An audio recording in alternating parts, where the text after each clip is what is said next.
A Passion for Mushrooms by Chrononautical. Chapter 22. Smoke Rings, Crowns, and Other Circuitous Things. The day after Bilbo met Theodwyn for the first time happened to be the hobbit's 52nd birthday. As he could not celebrate in the manner of the Shire, he refrained from mentioning it to anyone. It did not seem important enough to distract from the envoys of Rohan to try for a party if he could not even give birthday presents to his friends. Since 52 was not a very remarkable age among hobbits, and indeed age in mixed company continued to be confusing at best, it seemed wise to simply let the day pass as any other. Still, he expected to be a little disappointed, as going the whole day without even one person wishing him many happy returns was a bit depressing. Instead of this anticipated unhappiness, 4 surprisingly wonderful things occurred, none of which had been planned in the slightest. This was so marvelous that he highlighted the date in his diary and left a ribbon on the page so that he could turn back and remember it in more difficult times. There were only 2 other ribbons in his diary, though of course he had only been keeping it since settling in the mountain. First, and perhaps best, Thorin refused to even try his stuffed pepper at breakfast with the usual bullheaded insistence that he did not like vegetables. Rather than argue that the king had devoured an omelet made with 3 of the peppers only the morning before, Bilbo simply pressed a forkful to his monarch's lips. A bag is a bag and could be quite as stubborn as any dwarf. Thank you very much. Thorin relented at once, and in fact enjoyed the dish immensely. While it was always satisfying, even dare it be said stimulating, to have the king eat from Bilbo's fork, that was not the best part. The best part was when Bilbo teased gently that Thorin would one day learn to trust him. In answer, Thorin had actually said, "Perhaps food simply tastes better when you feed it to me." Bilbo did not leap over the breakfast table to kiss the king senseless, but it was a near thing. Really, if Thorin was going to go around grumbling endearingly and complimenting Bilbo so perfectly, he ought to anticipate a few kisses. Of course, he couldn't possibly know what a flirtatious remark that was from a hobbit's perspective, so Bilbo refrained and tried not to turn completely red. The second wonderful thing that happened that morning was nearly as gratifying as breakfast with Thorin. During their preparations for elevensies, Leah finally managed to flip a pancake perfectly without using a spatula. Flicking her wrist just right as she held the frying pan, she sent the pancake up into the air so that it turned over once and landed batter side down without so much as a splash. Squealing with joy was inevitable. Hugging her was also impossible to resist. That she tolerated it was a testament to her own happiness in having succeeded in the challenge. Finally, Bilbo mastered himself enough to cough, straighten his waistcoat, and say, "Oh, my dear, you had better keep that frying pan." Then Leah was the excited one. She grinned, shook his hand, and then pressed their foreheads together, thanking him profusely. In fact, she almost burned the pancake by leaving it in the pan for too long, while they both expressed their happiness. Fortunately, she flipped it out in time, and then proceeded to make a stack of 20 more, quite perfectly. The last learned quickly, and Bilbo was very proud to be able to observe the process. If he sneakily found an opportunity to give away a present on his birthday, then that was no terrible crime. From an outside perspective, the third occurrence on that beautiful summer day was probably the most exciting. Bilbo's fortune came in. The traitor Garreg, with whom he had made arrangements to bring a few dried black trilbies to the Shire, returned to Erebor. Skeptical as the dwarf had been setting out, he was exultant to continue the business. Garreg had quite a lot of money for Bilbo, of course, as their agreement had been to split the profits from the sale in half. Beyond that, he had letters from many of Bilbo's friends, a few of Bilbo's favorite books from his library, the portraits of his parents, and 2 whole barrels of old Toby, which he called incentives for further business.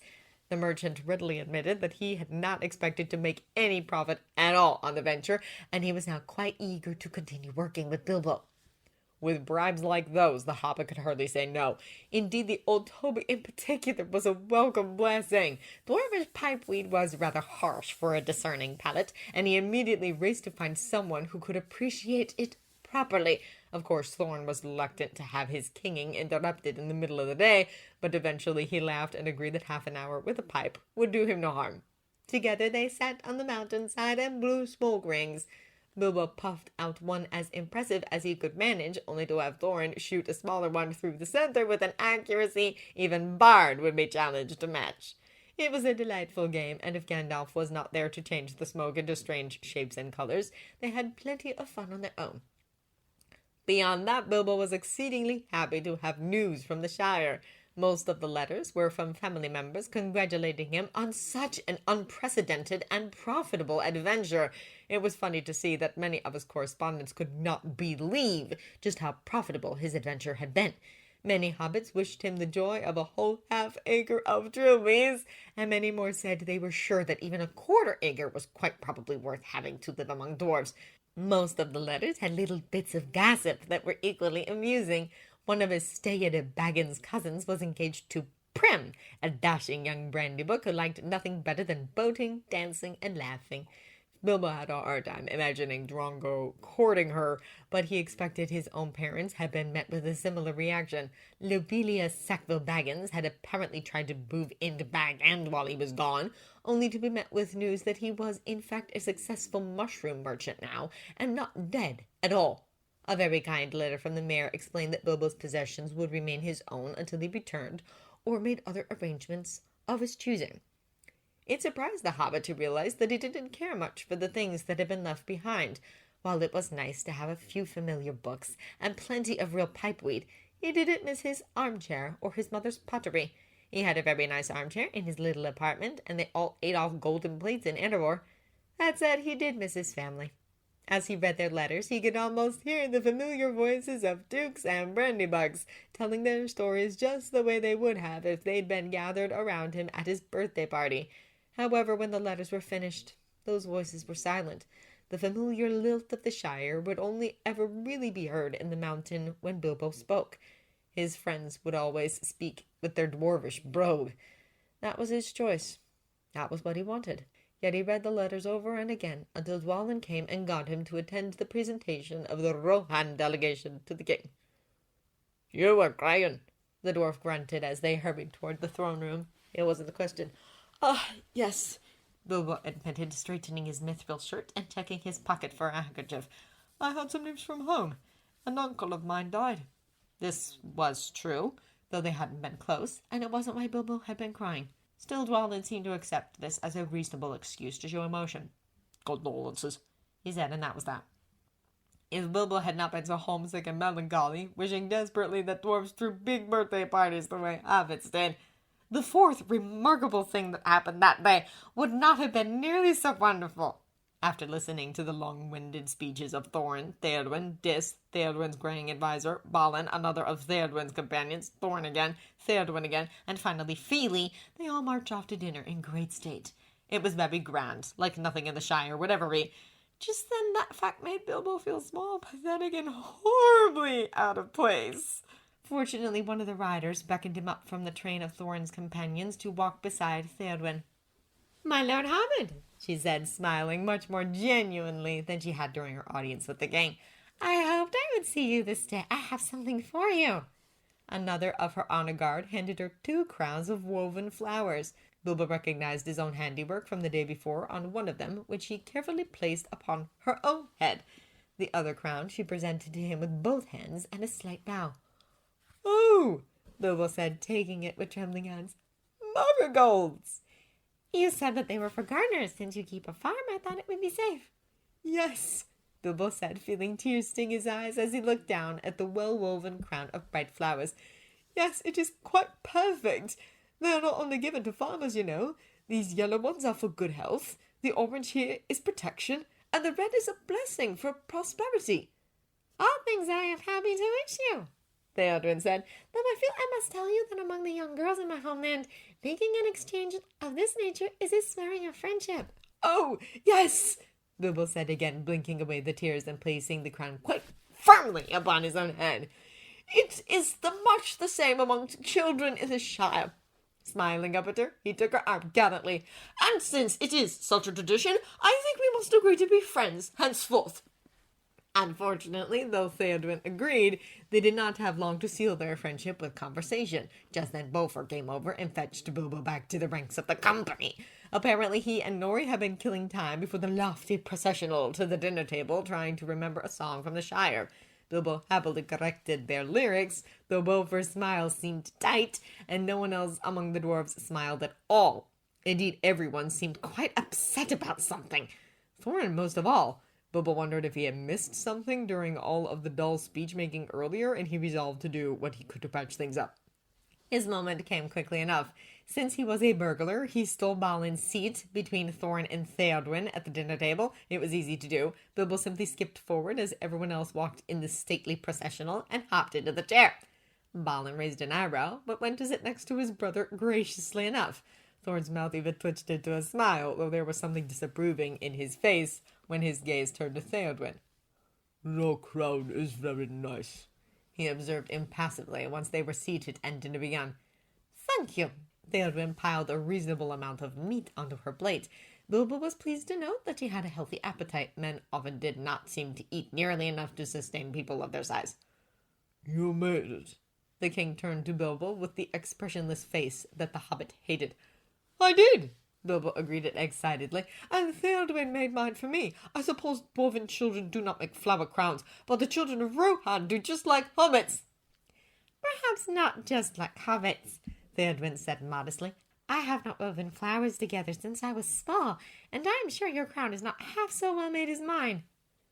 "It is yellow," the king said, "but I do not see celandine." Thorin pronounced the name of the small flower carefully, as though he were learning for the first time in his long life that one yellow flower might be different from another. Bilbo's heart melted a little to know that the only reason for his friend to do so was that the hobbit cared about such things. No celandine," Bilbo agreed. "I couldn't find any, though I certainly would have included it if it was available." "I love celandine," Theodwyn said. "What does it mean in your flower language?" "Joy in the day," Thorin said quickly before Bilbo could answer. The Lady of Rohan looked taken aback by the king's abruptness. Then her hand flew to her mouth, covering a small, sudden giggle. "My apologies," she said instantly, attempting to smooth her face into an expressionless mind like Thorin's and utterly failing to hide a smile. "Obviously your knowledge of hobbits far exceeds my own, O king." Thorin scowled. Bilbo felt rather like scowling as well. He did not see what had amused her so, nor why she would laugh at Thorin. "I should say he knows plenty about hobbits," he said moodily. "I am sure his majesty does," Theodwyn grinned, then tried to tamp it down again. "Though clearly I should have considered what I know of Dwarven before making you such a public gift." "Oh," Bilbo thought about her words for a moment. "Do not worry about that. It can hardly be a problem, for neither of us are dwarves, and hobbits love nothing better than to give and receive flowers." "Hobbits love nothing better than breakfast," Thorin said with the voice of authority. Bilbo laughed. "I stand corrected. Hobbits love first breakfast, then dinner, then afternoon tea, and then receiving flowers and other presents. These are followed in order by luncheon, giving flowers and other presents, gossiping, second breakfast, smoking, supper, gardening, reading, 11 C's, dancing, and music." "An expert indeed!" Theodwyn grinned again, but this time it did not seem to annoy Thorin, who answered her with a measured nod. While the hobbit had little experience with lofty matters of state, he knew the start of a friendship when he saw one. Beaming at them both, he thought that there was no real need to miss the Shire or the ways he had grown up with, not if he had friends with willing hearts and open minds. It was a lovely realization, and it was strangely amazing that those friends should be great rulers with much weightier concerns than what order of preference little hobbits gave to their daily activities. Still, it could not be denied that they were both true friends of his, for later in the evening, when he let slip that it was his birthday, everyone made an enormous fuss and insisted upon celebrating him in the dwarvish fashion of toasting repeatedly to his elf. Soon after that, Thorin was so drunk that he stole Bilbo's crown of marigolds and wore it upon his own head. Theodwyn, laughing so hard she could barely speak, offered to challenge the dwarf for Bilbo's honor. Since they were both wearing quite real swords upon their belts, Bilbo thought it was best to allow the king to keep the flowers. Indeed, they suited him very well, for all that he was not even gardener enough to say their name properly, and insisted upon calling them marigold blossoms. Of course, Bilbo would be very hard-pressed to name something that would not suit Thorin's handsome face. The dwarf would probably look comely in burlap. In all, it was the best birthday of his life up to that point. When Bilbo finally recorded the events in his diary, he could hardly believe that so much had happened in so little time, and he marked the page with a little sketch of Thorin in his crown of flowers, so that he could always remember the way the king had smiled.